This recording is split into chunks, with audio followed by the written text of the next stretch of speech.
पण मनोज जरांगे पाटलाच्या आंदोलनाला जर भारतीय जनता पार्टी अशा पद्धतीने जर मराठ्यांच्या विरोधात भूमिका घेत असेल तर मला वाटतं त्याची भूमिका मला मांडावी लागेल। आंदोलनाच्या भूमिकाविषयी या सगळ्या भूमिका असू शकतात, पण तो आंदोलन दडपण्याचा प्रयत्न होतोय, आंदोलन दाबण्याचा प्रयत्न होतोय। हा एकनाथ शिंदे छत्रपती शिवाजी महाराजांची शपथ घेतो, कोणी धाडस दाखवलंय, जे बोलतो ते करून दाखवतो। तर पॉइंट ऑफ इन्फॉर्मेशन मध्ये कठोर निर्णय घेणं भाग पडतात। सभापती महोदय, तुम्ही मला एवढा वेळ 289 ला दिला नाही, एवढा वेळ भारतीय जनता पार्टीच्या गटनेत्याला दिला। खरं तर हा अन्याय आहे, खरं तर हा अन्याय आहे। किती वेळ द्यायचा ते मी ठरवत असते, खरं तर हा अन्याय भरपूर वेळ दिलेला आहे। पण माझा या विषयातला मुद्दा असा आहे, मनोज जरांगे पाटलांनी आरोप स्पेसिफिक उपमुख्यमंत्री देवेंद्रजी फडणवीस यांच्यावर केलेले आहेत, परंतु मागचं सगळं 2, 4, 6 महिन्याचं आंदोलन बघितलं तर त्यांनी मान्य मुख्यमंत्र्यांवर कधी आरोप केले नाही, मान्य उपमुख्यमंत्र्यांवर कधी आरोप केले नाही। सभापती मला बोलू द्या, सभापती महोदय त्यांनी सगळे नाव घेतलं, मला बोलू द्या, तुम्ही 1 मिनिटात संपवा। आणि मग त्यांनी विषय कसा करता तुम्ही? मुख्यमंत्र्यावर आरोप केलेले नाही, उपमुख्यमंत्र्यावर, दुसऱ्या उपमुख्यमंत्र्यावर आरोप केले नाही, तर स्पेसिफिक देवेंद्रजी फडणवीस यांच्यावरच का आरोप केले? तर आमचंही म्हणणं त्याची चौकशी व्हावी, आम्ही कुठे नाही म्हणतोय, याची चौकशी झालीच पाहिजे। कारण आजही त्यांच्या बोलण्यातून असं वाटतं की मान्य मुख्यमंत्र्यावर मनोज जरांगे पाटलांचा आजही विश्वास आहे, कमी जास्त असू शकतो, पण देवेंद्र फडणवीस साहेबांवर त्यांचा विश्वास नाही।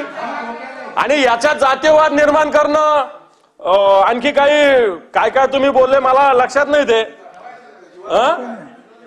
काहीतरी बोलले तुम्ही, मी काय बोलत नाही, मी जातीयवादाचा काही बोलत नाही, परंतु त्यांच्याविषयी बोलले तर त्याची चौकशी व्हावी, आमची पण मागणी ना, आम्ही कुठे नाही मागणी करत आहे। आणि म्हणून मी तर म्हणतो, सगळे ज्यांचं नाव त्यांनी घेतलं सगळ्यांचे कॉल चेक करा, कोणाकोणाचे फोन आले, त्यांचे जे सहकारी आता इकडे तिकडे जातात ते कोणाकोणाला भेटले, त्यांनी कोणाकोणाला फोन केले, याची चौकशी होते। SITची कार्यकक्षा जरा मोठी करा, त्यांनी छोट्या छोट्या लोकांचं, कारण मनोज जरांगे पाटलाच्या आंदोलनाचा आदर करावा लागेल, मागणीचा विषय वेगळा, पण मनोज जरांगे पाटलाच्या आंदोलनाला जर भारतीय जनता पार्टी अशा पद्धतीने जर मराठ्यांच्या विरोधात भूमिका घेत असेल तर मला वाटतं त्याची भूमिका मला मांडावी लागेल। आणि म्हणून मनोज जरांगे पाटलाच्या आंदोलनाच्या भूमिकाविषयी या सगळ्या भूमिका असू शकतात, पण तो आंदोलन दडपण्याचा प्रयत्न होतोय, आंदोलन दाबण्याचा प्रयत्न होतोय, आंदोलन दडपण्याचा प्रयत्न होतोय। मराठा समाज हा मागास आहे हे माहिती असताना देखील त्याला आरक्षण दिलं नाही, त्याला आरक्षणापासून वंचित ठेवलं।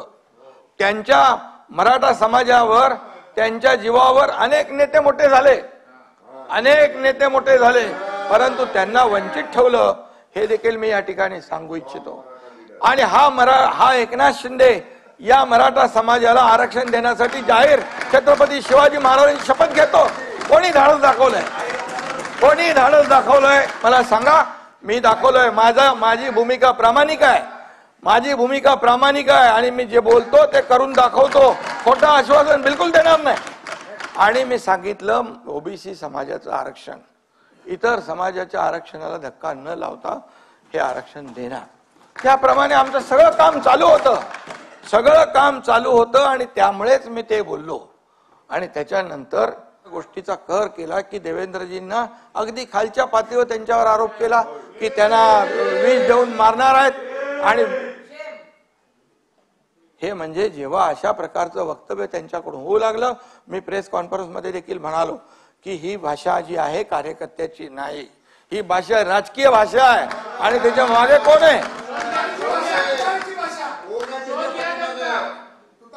खरं म्हणजे आज आपलं हे महाराष्ट्र एक पुरोगामी महाराष्ट्र आहे। सगळ्या जातीपाती इथे एकत्र राहतात, एकत्र नांदतात, एकत्र काम करतात, आणि जातीमध्ये भांडणं लावण्याचं काम कुणालाही करता येणार नाही। आणि आम्हाला कळलं ते, त्यामुळे आम्ही ओबीसी बांधवांना देखील सांगितलं, तुमच्यावर कुठलाही अन्याय होणार नाही, सरकारवर विश्वास ठेवा। एकनाथ शिंदे आणि आमचं सरकार कुठल्याही परिस्थितीत खोटं बोलून कोणालाही फसवणार नाही।